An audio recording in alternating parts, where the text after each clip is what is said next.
share and subscribe to Vishwasam.in. Jagananna గారు ఎన్నిసార్లు ప్రతిరోజు ప్రత్యేక హోదా గురించి మాట్లాడారు. ప్రతిపక్ష నాయకునిగా చంద్రబాబు గారు ముఖ్యమంత్రిగా ఉండగా చంద్రబాబు గారు బీజేపీతో పొత్తు పెట్టుకున్నాక ప్రతిపక్ష నాయకుడిగా జగనన్న గారు ఎన్నో నిరాహార దీక్షలు చేశారు స్పెషల్ స్టేటస్ కోసం. ఆ రోజు జగనన్న గారు అన్న మాట మూకుమ్మడిగా అందరు ఎంపీలు రాజీనామా చేద్దాం, అప్పుడు బీజేపీ పార్టీ ఎలా స్పెషల్ స్టేటస్ ఇవ్వదో చూద్దాం అన్నారు. ఆ తర్వాత ఎన్నికలు వస్తే స్పెషల్ స్టేటసే నినాదంగా తీసుకొని జగనన్న గారు మొత్తం ఎంపీలను నాకు ఇవ్వండి, నా ఎంపీలను గెలిపించండి, నా ప్రభుత్వాన్ని తీసుకురండి, కేంద్రంలో స్పెషల్ స్టేటస్ ఎలా రాదో చూద్దాము, కేంద్రం మెడలు వంచైనా సరే స్పెషల్ స్టేటస్ తీసుకొస్తామన్న మాట అవాస్తవమా? తీరా అధికారం లేకొచ్చినాక ఒక్కటంటే ఒక్కటైనా నిజమైన ఉద్యమం చేశాడా జగనన్న గారు? ఒక్కసారంటే ఒక్కసారైనా బీజేపీని నిలదీయడం కాదు కదా, కనీసం మాట వరుసకైనా స్పెషల్ స్టేటస్ ఏదండి అని ఒక్కసారైనా అడిగిన పాపాన పోలేదు. అసలు స్పెషల్ స్టేటస్ మనకు లేదు కదా, ఇప్పుడు స్పెషల్ ప్యాకేజీ కూడా లేదు. ఏమొచ్చింది విశాఖపట్నంకి? విశాఖపట్నం స్పెషల్ రైల్వే జోన్ చేస్తామన్నారు, ఇచ్చారా? ఉత్తరాంధ్రకు స్పెషల్ ప్యాకేజ్ అన్నారు, ఇచ్చారా?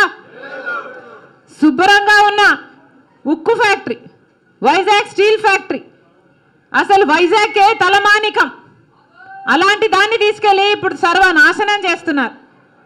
ఇక్కడే ఉంది గన్నవరం పోర్టు.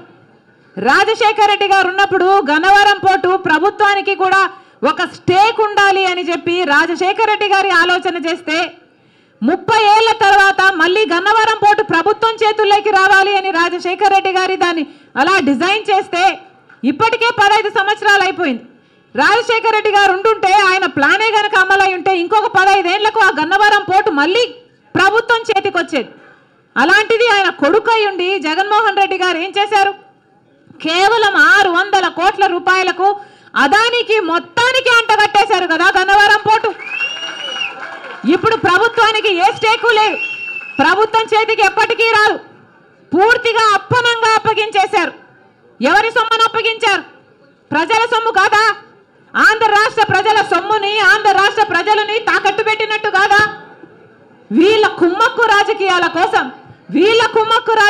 కోసం ఆంధ్ర రాష్ట్ర ప్రజలను తాకట్టు పెట్టారు. ఇది వాస్తవం వాస్తవం వాస్తవం.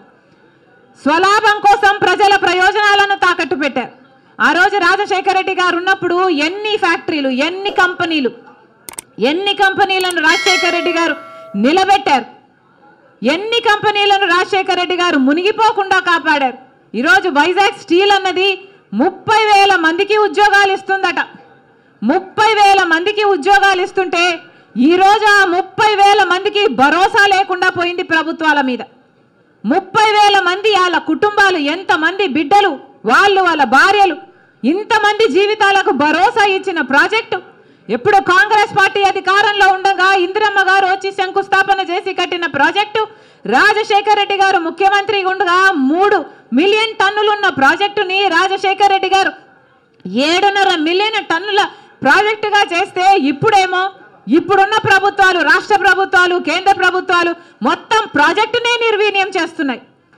మళ్ళీ చెప్తున్నాం, బీజేపీ ప్రభుత్వం అధికారంలో 10 సంవత్సరాలుగా ఉంది, మనకు స్పెషల్ స్టేటస్ ఇవ్వలేదు, పోలవరానికి కావాల్సిన 90% నిధులు ఇవ్వలేదు, మనకు రాజధాని ఇవ్వలేదు, సంవత్సరానికి 2 కోట్ల ఉద్యోగాలు బిడ్డలకు ఇస్తామన్నారు. 10 సంవత్సరాలలో 20 కోట్ల ఉద్యోగాలలో ఆంధ్ర రాష్ట్ర బిడ్డలకు కనీసం 1 కోటి ఉద్యోగాలు రాలేదు, 10 లక్షల ఉద్యోగాలు రాలేదు, 1 లక్ష ఉద్యోగాలు రాలేదు.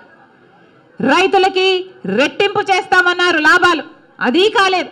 ఒక్క వాగ్దానం నిలబెట్టుకోకపోయినా అటు టీడీపీ ప్రభుత్వమైనా ఇటు వైసీపీ పార్టీలైనా మొత్తం బీజేపీకి అమ్ముడుపోయాయి. కనిపించినా కనిపించకున్నా పొత్తులు పెట్టుకున్నారు, కుమ్మక్కయ్యారు. ఈరోజు కుమ్మక్కు రాజకీయాలతో ఆంధ్ర రాష్ట్ర ప్రజలను బీజేపీ పార్టీకి బానిసలుగా చేయాలని చూస్తున్నారు. Like, share and subscribe to Vishwasam.in.